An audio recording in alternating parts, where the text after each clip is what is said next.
ধন্যবাদ।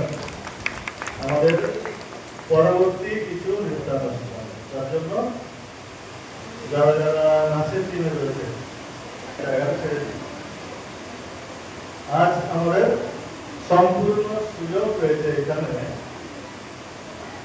আপনি যদি চান গুরুদেবের সাথে দেখা করার পর বা তার ফিলোসফিয়া করার পর তারপর আপনার জীবন যেভাবে গড়িয়েছে আজ পর্যন্ত আপনি যদি কথায় ব্যক্ত করতে চান তো নিশ্চয়ই এখানে আসতে পারেন। আমি তো কোথায় তাপসটাকেই আসতে বলবো।